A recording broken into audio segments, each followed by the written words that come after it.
Hello students, good evening. Today in 10th class science we are continuing with uh, the topic refraction of light. Refraction of light में भी हम लोगों ने बहुत सारी चीज़ें पढ़ ली. क्या कि the change in the path of the light ray when light enters from one medium into another, this is termed as refraction, है ना.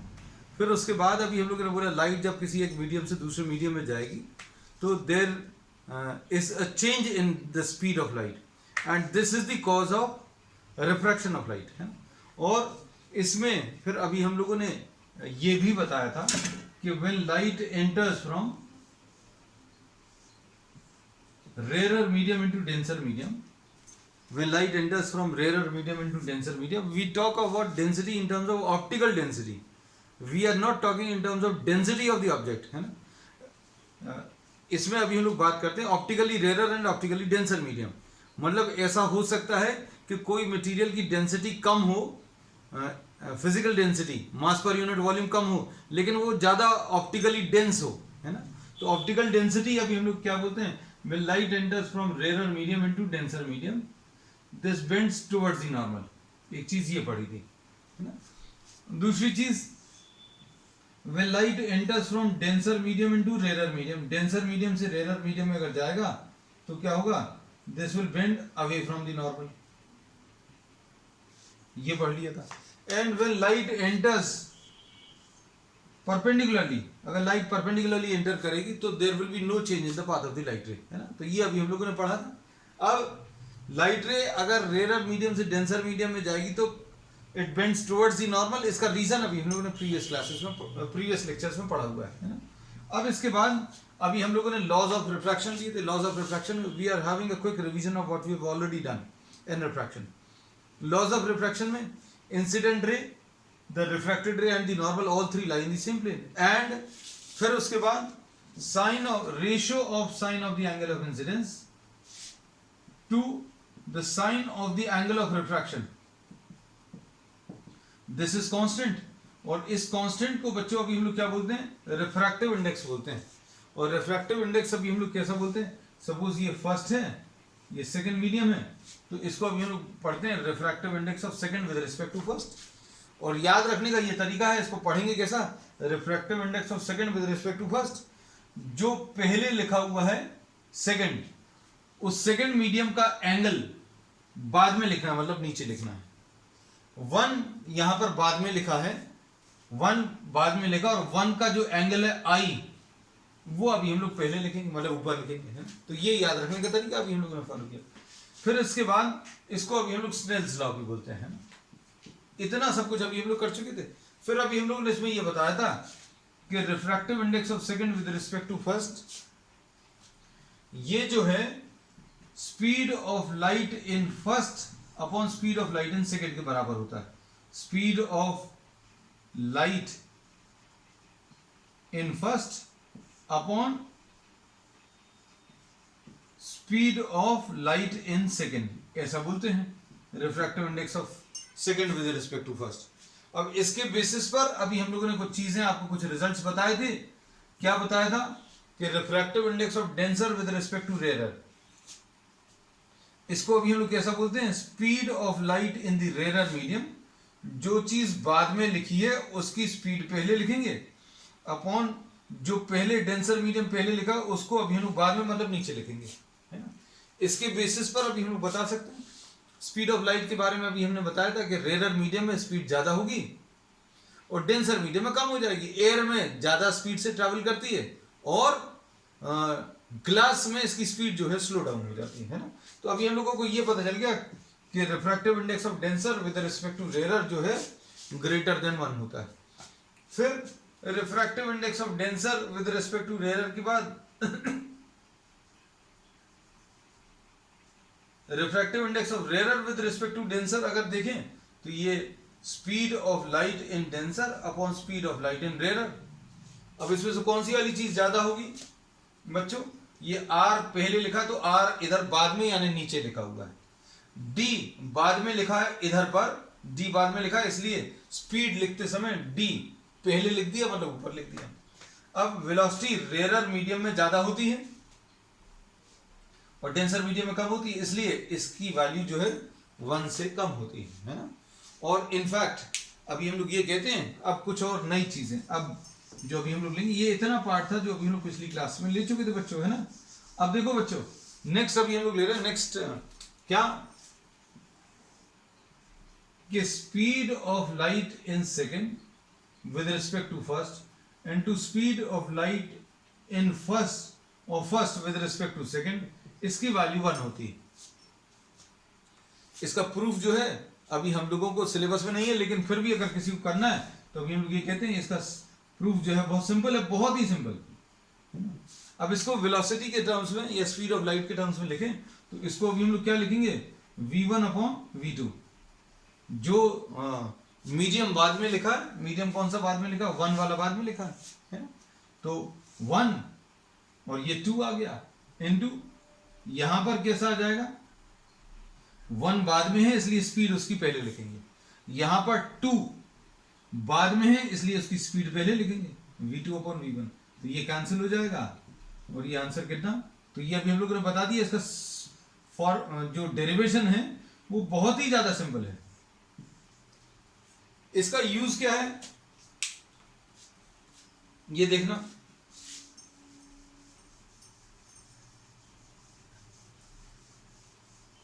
इसमें इसके बेसिस पर अभी हम लोग क्या कह सकते हैं कि रिफ्रैक्टिव इंडेक्स ऑफ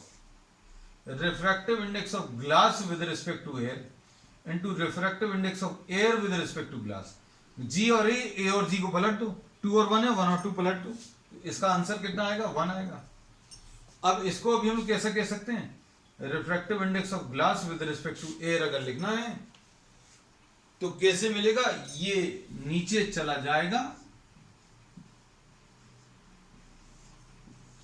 इसको कैसा बोलते हैं कि भाई आपको एयर का विद रिस्पेक्ट टू ग्लास दिया है, उसका रेसिप्रोकल अगर आप ले लोगे तो refractive index of glass with respect to air आ जाएगा, है ना। तो ये प्रूफ अभी आप नोट कर लेना या स्क्रीनशॉट ले लेना जल्दी से, है ना। अब इसके बाद नेक्स्ट अभी हम लोग दे रहे हैं क्या, refraction through what a glass slab.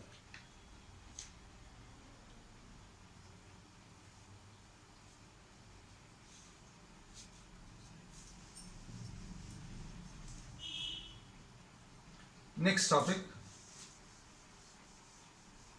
इसमें ऐसा 3 का भी कर सकते हैं अभी हम लोग, है ना। ये 3 मीडियम्स अगर हैं, ये भी अभी हम आपको बता देंगे।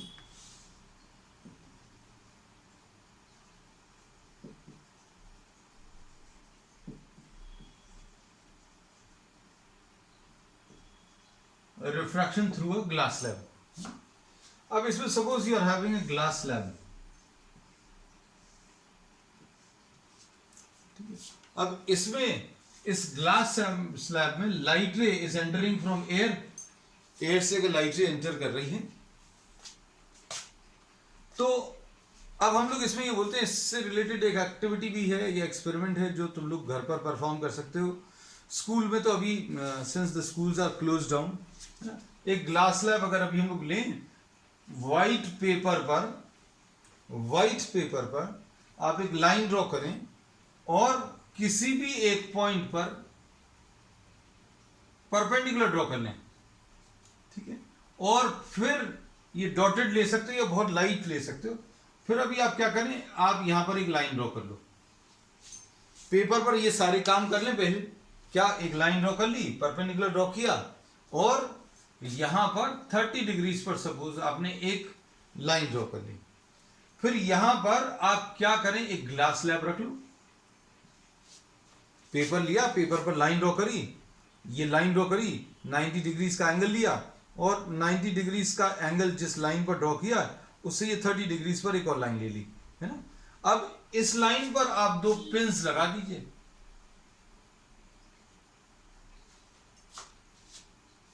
पिन्स अगर आप लगाओगे और यहां कहीं से अगर आप ऑब्जर्व करोगे उस ग्लास स्लैब में, यहां कहीं से अगर आप ऑब्जर्व करोगे, आप ऐसे डायरेक्शन से ऑब्जर्व करना, इधर से लेकर इधर तक। You can move your head और you can move your eyes from this position to this position, मतलब आप पहले इस डायरेक्शन में देखो, फिर इस डायरेक्शन में, फिर इस डायरेक्शन में, अलग अलग डायरेक्शंस में आप देखोगे तो एक ऐसा पर्टिकुलर डायरेक्शन दिखेगा जब ये दोनों लाइंस, ये दोनों पिंस जो हैं, ये दो पिंस एक ही लाइन में दिखेंगे आपको। अभी जैसे एग्जांपल के लिए ये बात तुम लोगों को समझ नहीं आ रही होगी, ये जैसे सपोज फॉर एग्जांपल ये दो पिंस हैं, है ना, ये दो पिंस आपको तो अलग अलग डायरेक्शन में दिख रही हैं। अब हम लोग ये बोलेंगे कि अगर आप यहां कहीं पर हैं तो आपको ये दो पिन दिखेंगी, आप इधर कहीं पर आओगे तो अभी भी दो पिन दिखेंगी। आपको ऐसा कोई डायरेक्शन देखना है जब ये दोनों पिन एक ही लाइन में दिखने लग जाए, और जब ये दोनों पिन एक ही लाइन में लग जाए तो यहां पर आपको पिन इंसर्ट करनी रहती हैं।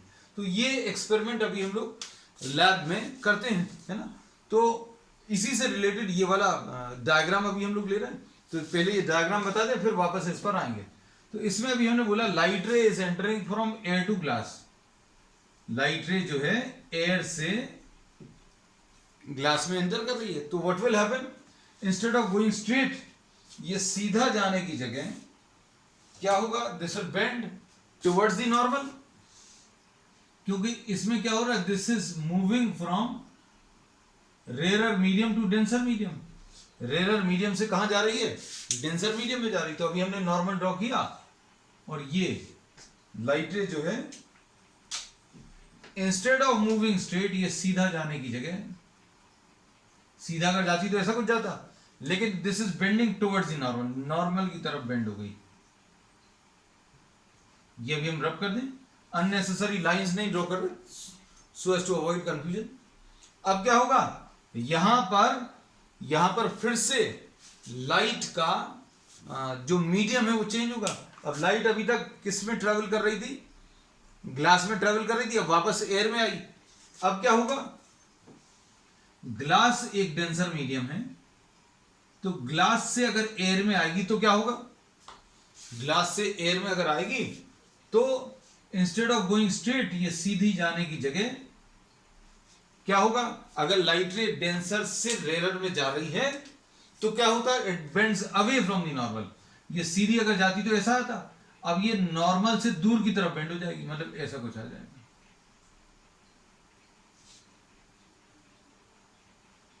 थोड़ी ज्यादा बेंड करनी, ठीक। तो इसमें अभी हम लोग ये कहते हैं कि ये वाली लाइट रे इंसिडेंट रे कहलाती है, और ये वाली लाइट रे इमर्जेंट रे कहलाती है। ये इमर्जेंट रे को अभी आप एक्चुअल में प्लॉट कर सकते हो। हमने बोला आप दो पिंस यहां पर लगाओ, हमने जैसा बोला ग्लास स्लैब रखो, फिर आप एक लाइन ड्रॉ करो ये वाली, इसके ऊपर दो पिंस लगाओ, उन दो पिंस को यहां से अलग अलग डायरेक्शन में देखते हुए, इधर की तरफ देखो, इधर की तरफ देखो, इधर की तरफ, अलग अलग डायरेक्शंस में देखते देखते आप ऐसा डायरेक्शन ढूंढो। जैसे अभी हमने ये बताया कि आपको जहां से आप देख रहे हो वहां से ये दो दिख रही हैं, लेकिन अगर आप ये घूमकर आई साइड यहां कहीं पर लाओगे तो ये दोनों जो पिंस हैं वो एक ही लाइन में देखेंगी। तो आपको यहां से ग्लास स्लैब के थ्रू वो दो पिंस को देखना है। यहां पर दो पिंस लगी हुई हैं, इन दो पिंस को ग्लास स्लैब के थ्रू देखना है। और अभी आप जब इनको देखोगे तो जब ये एक ही लाइन में दिख जाएगी तो यहां पर आप पिंस को इंसर्ट करना है, कुछ और नई पिंस को, दो नई पिंस को, है ना। तो इसमें अभी हम लोग ये कहते हैं कि इमर्जेंट रे को अभी आप एक्चुअली प्लॉट कर सकते हैं, है ना। तो अभी हम लोग since we are not in the lab, तो ये सारी चीजें करके देखी जा सकती हैं। अभी की स्थिति में अभी आप लैब में तो नहीं जा सकते, you can watch some demo videos on YouTube, अभी आप देख सकते हो, या गूगल पे सर्च करके you can see this experiment, है ना। अब इसमें अभी हम लोगों ने बोला ये इंसिडेंट रे है, ये वाली इमर्जेंट रे है। अब हम लोग ये देखते हैं कि ये इंसिडेंट रे और इमर्जेंट रे एक ही लाइन में नहीं है। इसको अगर आप आगे बढ़ाएं, ध्यान से देखना, तो इसमें देखने पर ऐसा लगता है कि ये जो इमर्जेंट रे है this is parallel to the direction of incident light. Incident light के पैरेलल बाहर निकली है कौन सी, इमर्जेंट वाली लाइट, लेकिन उसी लाइन में नहीं आई। मतलब ये अपनी जगह से थोड़ी सी शिफ्ट हो गई, ये ऐसी सीधी जानी चाहिए थी लेकिन ये थोड़ी सी शिफ्ट हो गई। तो ये जो अपनी जगह से शिफ्ट हुई है, इसको अभी हम लोग लैटरल शिफ्ट बोलते हैं। इसको अभी हम लोग क्या बोलते हैं? लैटरल शिफ्ट, है ना। तो इसमें प्रिंसिपल दो ही अप्लाई की, आप पिंस वगैरह वो सब भूल जाना, है ना। तो वो एक्सपेरिमेंट वाला पार्ट वो भूल जाइए। अभी हमने बोला यहां पर लाइट रे कैसी एंटर कर रही है, यहां पर लाइट रे रेरर मीडियम से पी पॉइंट पर रेरर मीडियम से डेंसर मीडियम में जा रही है, रेरर मीडियम से डेंसर मीडियम में। तो क्या होगा, सीधी जाने की जगह, ये सीधी जाने की जगह this will bend towards the normal, normal की तरफ बेंड हो जाएगी, नॉर्मल की तरफ बेंड कर रही। जब यहां पर आएगी तो क्या होगा, लाइट रे कहां से कहां जा रही है बच्चों, लाइट रे जा रही है डेंसर से रेरर में, डेंसर से रेरर में जा रही है। तो क्या होगा, instead of going straight this will bend away from the normal, तो नॉर्मल से दूर की तरफ बेंड हो गई। और ये जो इमर्जेंट रे है, this appears to be this is actually parallel to the incident light ray, है ना। इसको अभी हम लोग एंगल ऑफ इंसिडेंस बोल रहे हैं, अच्छे से देखना। इसको अभी हम लोग आर बोल रहे हैं। यहां पर ये वाला एंगल भी आर होगा। क्यों होगा, ये देखो ग्लास स्लैब में ये दो तो पैरेलल होंगे, ग्लास स्लैब है मतलब ये दो सरफेसेस पैरेलल होंगे, और इनके ऊपर जो परपेंडिकुलर ड्रॉ कर रहा हो ये भी, इसके ऊपर ये परपेंडिकुलर, इसके ऊपर ये परपेंडिकुलर और इसके ऊपर ये परपेंडिकुलर, तो ये दोनों पैरेलल हो गए। और ये दोनों अगर पैरेलल हो गए तो ये ट्रांसवर्सल हो जाएगी, और ये अगर ट्रांसवर्सल है तो ये वाले एंगल्स अल्टरनेट एंगल्स कहलाएंगे। ये अगर एंगल आर है तो ये वाला एंगल भी आर आएगा। ये कौन से एंगल्स कहलाएंगे बच्चों, अल्टरनेट एंगल्स कहलाएंगे, है ना। और नॉर्मल के साथ इस इमर्जेंट रे का ये जो एंगल है, इसको अभी हम लोग एंगल ऑफ इमरजेंस बोलते हैं। This is angle of emergence, ठीक है। तो ये सारे डायग्राम्स में अभी आप मार्क कर लेना, ठीक। अब इसमें देखो, ध्यान से सुनना,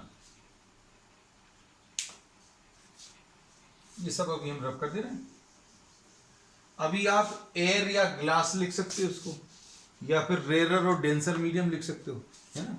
आप जो चाहें वो चीजें अभी आप लिख सकते हैं इसमें सपोज इसको 1 और इसको 2 और ये वाला फिर से 1 ऐसा लिख दिया, है ना। तो ये ज्यादा इजी रहेगा, हमें लगता है तुम लोगों को याद रखना। पी पॉइंट पर ध्यान से देखो, लाइट रे कहां से कहां ट्रेवल कर रही है। पी पॉइंट पर light ray is travelling from first to second. Light ray कहां से कहां एंटर कर रही है बेटा, फर्स्ट से सेकंड में एंटर कर रही है। लाइट रे अगर फर्स्ट से सेकंड में ट्रैवल कर रही है तो सेकंड में उसका पाथ चेंज हो रहा है। कहां पर चेंज हो रहा है, सेकंड में। तो अभी हम लोग बोलेंगे at point P refractive index of second with respect to first, ऐसा लिखेंगे।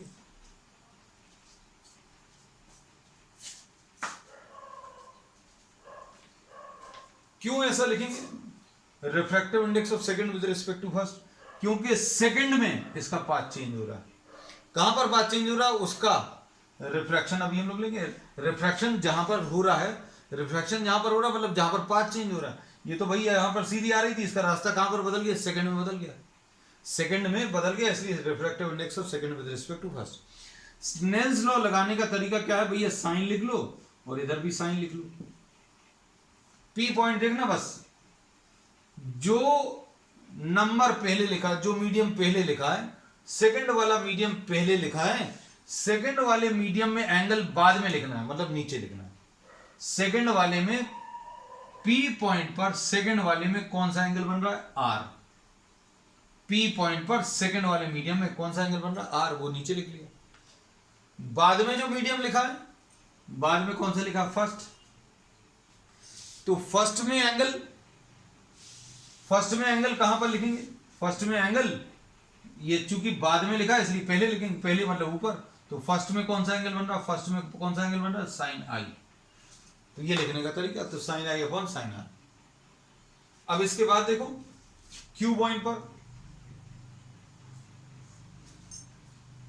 पर कौन सा रिफ्रैक्शन बोलेंगे अभी हम लोग। Q पॉइंट पर अभी हम लोग ऐसा बोलेंगे, ध्यान से देखना, at the point Q refraction कहां पर हो रहा है, लाइट रे कहां से कहां ट्रेवल कर रही है, Q पॉइंट देखो सर, लाइट रे सेकंड से फर्स्ट में आ रही है, सेकंड में ऐसी आ रही थी और फर्स्ट में आने पर इसका रास्ता बदल गया, ये ऐसी कुछ आ रही थी, यहां पर आने पर इसका रास्ता बदल गया, है ना। तो अब हम लोग Q पॉइंट पर क्या लिखेंगे, refractive index of first with respect to second. रास्ता कहां पर बदला, Q पॉइंट पर, Q पॉइंट पर अंदर से बाहर निकल रही तो रास्ता इसका फर्स्ट में बदला, तो refractive index of first with respect to second. मान लो अगर आपने इसको गलत भी लिख लिया, अगर n/1 लिख लिया तो भी कोई दिक्कत नहीं, कोई बिल्कुल समस्या नहीं है। बस ये याद रखना कि Q पॉइंट जब आप देखो तो जो भी नंबर पहले लिखा है, जो भी मीडियम पहले लिखा है, उसका एंगल बाद में लिखना है, यानी नीचे लिखना है। ये फर्स्ट का जो एंगल है वो नीचे लिखोगे और सेकंड का जो एंगल है वो ऊपर है। ये ऐसे ही इसमें किया, सेकंड का एंगल अभी हम लोगों ने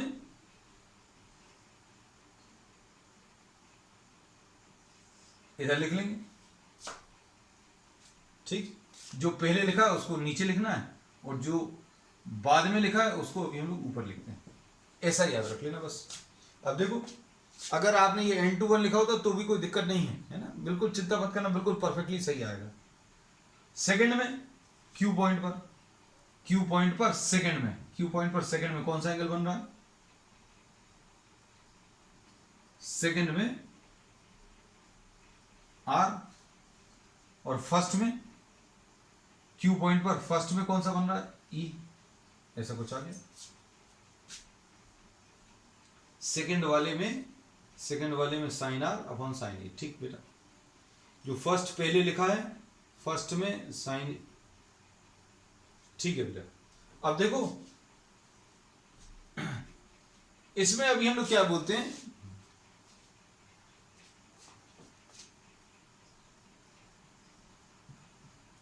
n/1 इंटू n/2, ये तो अभी हम प्रूव कर चुके हैं, कितना होता है, 1 होता है पिछले टॉपिक में।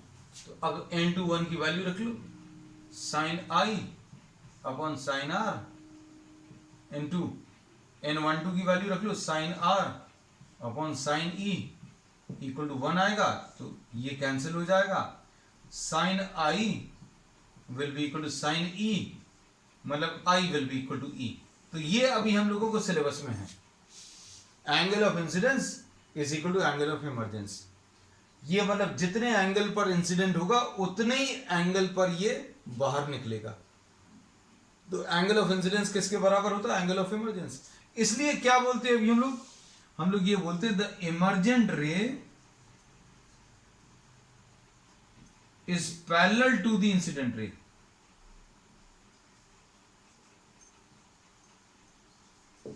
The emergent ray is parallel to what?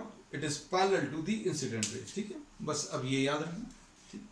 अब इसमें refraction through a glass slab में नहीं भरे, एक एक्टिविटी है, वो अगर आपके स्कूल्स वगैरह खुलते तो तब आपको परफॉर्म करना पड़ेगा, नहीं तो अभी हमने आपको बता दिया है रिफ्रैक्शन थ्रू ग्लास स्लैब इतना, ठीक। अब इसके बाद इसमें एक और चीज अभी हम बता दें, रिफ्रैक्शन का एक बहुत अच्छा इफेक्ट जो अभी हम लोग पता चलता है, अच्छा कह लो या जैसा भी, कि किसी भी डेंसर मीडियम की या पानी की जो डेप्थ है वो कम समझ में आती है as compare to the actual depth.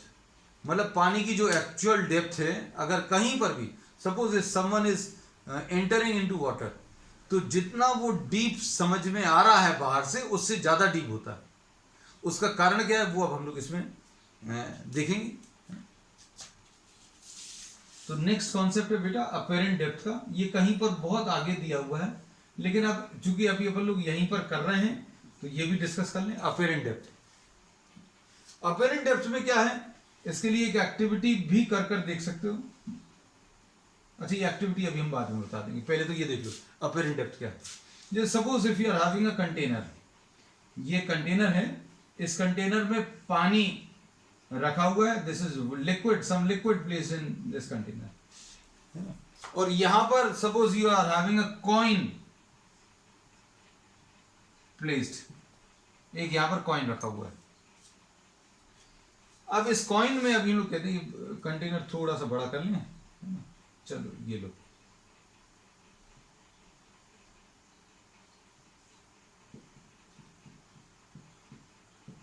ठीक। अब इसमें इसको अगर अभी हम लोग यहां से अगर ऑब्जर्व करें, suppose this is the I position, यहां कहीं पर ये आई पोजीशन है ना, यहां कहीं से अगर आप देखो तो ये कॉइन जो है जहां पर है उधर से ऊपर दिखेगा। This the apparent position of the object will be somewhere above the real depth. मतलब अभी हम लोग बोलेंगे this is lying on the base but it will appear to be lying somewhere here. क्यों? It is due to refraction. अब refraction के कारण अगर कोई चीज जो यहां पर लाई कर रही है वो अगर यहां पर समझ में आएगी तो क्या होगा? हम लोगों को एक्चुअल डेप्थ तो इतनी है, लेकिन बाहर से कहीं पर देखने पर इतना गहरा समझ में आएगा, है ना। तो एक्चुअल डेप्थ जो है वो ज्यादा है, ये अपेरेंट डेप्थ है। तो अपेरेंट डेप्थ का कॉन्सेप्ट अब हम इस डायग्राम में एक्सप्लेन करेंगे। देखो कैसा, हम लोग ये बोलते हैं कि हर एक ऑब्जेक्ट की जो विजिबिलिटी है that is due to what? Light rays. तो इससे जो लाइट रे यहां पर बाहर निकलेगी और इससे यहां पर जो लाइट रे बाहर निकलेगी, ध्यान से देखना, what will happen? This light ray will be entering from denser medium to rarer medium. denser से rarer में क्यों जाएगा बच्चों? देखो denser से rarer में क्यों जाएगा? क्योंकि वाटर जो है denser medium है और लाइट जो है कहां से? पानी से निकलकर बाहर जा रही है। So light is entering from denser to rarer. तो क्या होगा? Instead of going straight, ये सीधी जाने की जगह this will bend away from the normal. ये सीधा जाना चाहिए था लेकिन ये it bends away from the normal, क्योंकि light ray when it enters from denser to rarer it bends away from the normal. ऐसे इस वाले को देखो, ये सीधा जाने की जगह it will bend away from the normal. और इमेज का कॉन्सेप्ट अभी हम लोग पढ़ ही चुके हैं कि भैया लाइट रेज जो हैं जहां पर एक्चुअल इंटरसेक्ट करें या फिर ऐसा लगे कि वहां से आ रही हैं, तो ये लाइट रेज आगे जाकर तो इंटरसेक्ट नहीं करेंगी, लेकिन ऐसा लगेगा जैसे ये यहां कहीं से आ रही है। तो ये अगर ऑब्जेक्ट है तो ये इसकी इमेज बनेगी। तो बाहर से देखने पर, अच्छे सुनना बेटा, बाहर से देखने पर जो ऑब्जेक्ट यहां पर था वो यहां पर दिखेगा। तो if you are trying to pick a coin which is placed in a container filled with water, है ना, ये कॉइन कंटेनर के अंदर रखा है और कंटेनर में पानी है, और आप ऑब्लिकली, जैसे कंटेनर यहां सामने रखा है और आप यहां से ऑब्लिक विजन है, ऑब्लिक विजन मतलब आई पोजीशन ये है। अगर आप वर्टिकली देखोगे, अगर आप यहां से देखोगे तो कोई चेंज नहीं होगा, तब बिल्कुल परफेक्ट डेप्थ पता चलेगी, है ना। अब इसमें अभी हम लोग कहते हैं अगर आपकी आई पोजीशन यहां कहीं पर है तो क्या होगा? ये जो कॉइन है वो यहां कहीं पर समझ में आएगा। तो अब हम लोग इसमें क्या बोलते हैं, ये इसकी एक्चुअल डेप्थ है। अभी हम आपको अगर ये मार्क कर दें, NO is what? The actual depth. NO नहीं लिख रहे, नहीं तो तुम लोग नो पढ़ लोगे इसको, है ना, PO लिख दे रहे हैं। PO is the actual depth और PI is what? The apparent depth. तो अपेरेंटली क्या लगता है? डेप्थ इसकी कम महसूस होती है ना।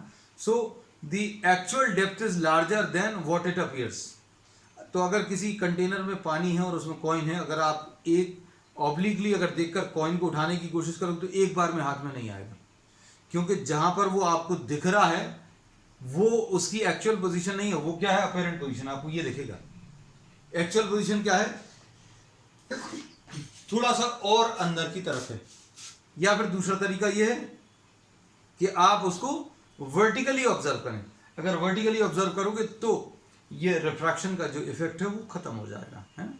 तो ये अभी हम लोगों ने आज कह सकते हैं रिफ्रैक्शन का जो बेसिक्स हैं वो कंप्लीट कर लिए हैं। अब नेक्स्ट टर्म पर अभी हम लोग स्टार्ट करेंगे क्या?